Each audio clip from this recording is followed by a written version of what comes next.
जर खरेदीच करायची असेल तर वस्तू महाग हवी की स्वस्त? हे वाक्य म्हणजे प्रवाहाविरुद्ध विचार करण्याच्या पद्धतीचं अगदी मूळ आहे. जिथे लोकांना संकट दिसतं तिथे संधी कशी शोधायची हेच तर शिकायचं आहे. तर मग प्रवाहाविरुद्ध जाणारा गुंतवणूकदार नमस्कार.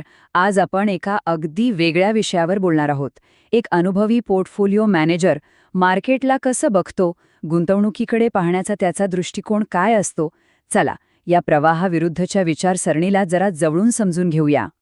चला सुरुवातीलाच एक असा प्रश्न घेऊया जो आपल्या नेहमीच्या विचारांना थोडंसं आव्हान देईल. विचार करा, जर आपल्याला पुढची अनेक वर्ष गुंतवणूक करायची असेल तर मार्केट वर गेलेलं चांगलं की खाली आलेलं? आणि हाच विचार वॉरन बफे यांनी पण मांडला आहे. त्यांचं म्हणणं अगदी स्पष्ट आहे. जर खरेदीच करायची असेल तर वस्तू महाग हवी की स्वस्त? हे वाक्य म्हणजे प्रवाहाविरुद्ध विचार करण्याच्या पद्धतीचं अगदी मूळ आहे. जिथे लोकांना संकट दिसतं तिथे संधी कशी शोधायची हेच तर शिकायचं आहे. तर मग प्रवाहाविरुद्ध जाणारा गुंतवणूकदार असणं म्हणजे नेमकं काय? त्याचा विचार करण्याची पद्धत कशी वेगळी असते? चला, या मानसिकतेत जरा खोलवर जाऊया. इथे ना दोन वेगवेगळ्या विचारसरणी समोरासमोर येतात. एक आहे कळपाची मानसिकता, म्हणजे जे सगळे करतात, जे चर्चेत आहे त्याच्यामागे धावायचं. जेव्हा एखादी गोष्ट खूप महाग होते तेव्हा ती विकत घ्यायची. या उलट प्रवाहाविरुद्ध जाणारा माणूस आकड्यांवर आणि व्हॅल्युएशनवर लक्ष ठेवतो. मालमत्ता जेव्हा स्वस्त असते, जेव्हा तिच्याबद्दल कोणी बोलत नसतं, तेव्हा तो ती खरेदी करतो. आणि यातला सगळ्यात महत्त्वाचा मुद्दा काय माहितीये? ज्या बातम्या आपण वाचतो किंवा ऐकतो ना, त्याची किंमत मार्केटने आधीच पकडलेली असते.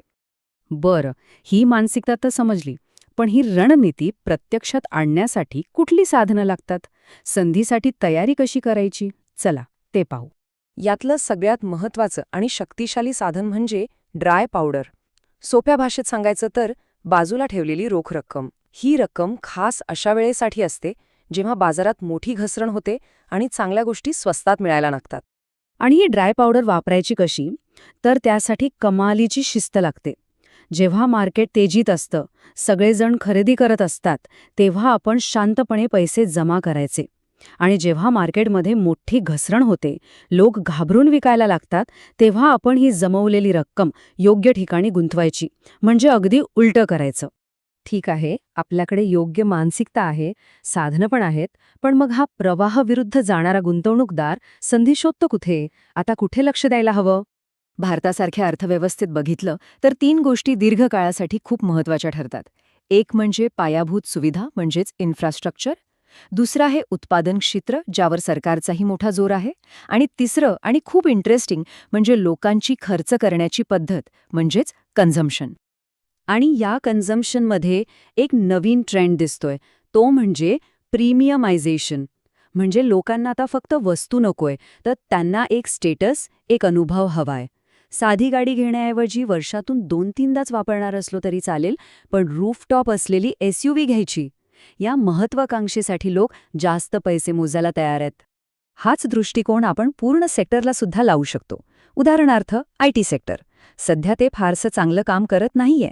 आता एखाद्या कंपनीत पैसे टाकणं धोकादायक असू शकतं, कंपनी बुडू शकते, पण पूर्ण सेक्टर कधीच संपत नाही. त्यात फक्त चक्र बदलतात. आणि जर आपण इंडेक्स फंडातून गुंतवणूक केली तर धोका अजून कमी होतो. कारण जेव्हा सेंटिमेंट एकदम तळात असतं ना, तेव्हा धोका कमी आणि परताव्याची शक्यता खूप जास्त असते. हे अगदी खरं आहे. गुंतवणुकीसाठी सर्वोत्तम वेळ कोणती? तर जेव्हा बाजारात कमालीची निराशा असते. जेव्हा सगळेजण म्हणतात की आता काही खरं नाही, तेव्हाच खरी संधी दडलेली असते. आणि आता सगळ्यात महत्त्वाच्या भागाकडे वळूया. यशस्वी होण्यासाठी फक्त आकडे आणि रणनीती पुरेशी नाही, त्यासाठी एक विशिष्ट प्रकारची भावनिक शिस्त लागते. हे एक उदाहरण बघा.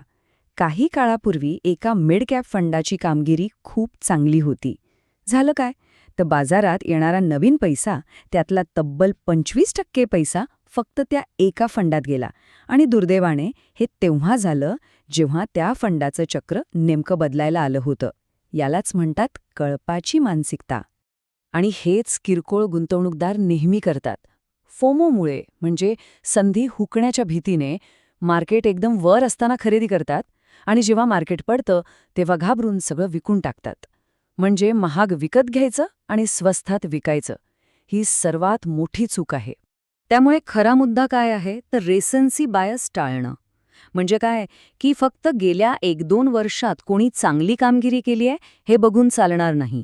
त्याऐवजी अशा फंड मॅनेजरवर विश्वास ठेवायला हवा ज्यांनी बाजाराची 3-4 पूर्ण सायकल्स पाहिली आहेत. म्हणजे तेजी आणि मंदी दोन्ही अनुभवले आहेत आणि त्यातून ते यशस्वीपणे बाहेर पडले आहेत. अनुभव इथे सगळ्यात महत्वाचा आहे. थोडक्यात सांगायचं तर या रणनीतीमध्ये यशस्वी होण्यासाठी 3 गुण अंगी बाणवावे लागतात. 1. धैर्य, जेव्हा सगळे विकत असतात तेव्हा खरेदी करण्याचं. 2. संयम, अनेक वर्ष परतावा नाही मिळाला तरी टिकून राहण्याचा. आणि 3. हिंमत, जर आपण निवडलेली गोष्ट अजून खाली गेली तर घाबरून न जाता अजून गुंतवणूक करण्याची. आणि शेवटी हा एक विचार मनात ठेवूया. आज बाजार त्याच्या शिखराजवळ आहे. सगळेजण कुठे बघत आहेत? आणि मग विचार करा, प्रवाहाविरुद्ध जाणाऱ्याने कुठे बघायला हवं? कारण एक यशस्वी गुंतवणूकदार होणं म्हणजे पुढचा लोकप्रिय ट्रेंड शोधणं नव्हे, तर जिथे कोणीही पाहत नाही तिथे पाहण्याची शिस्त असणं हेच आहे.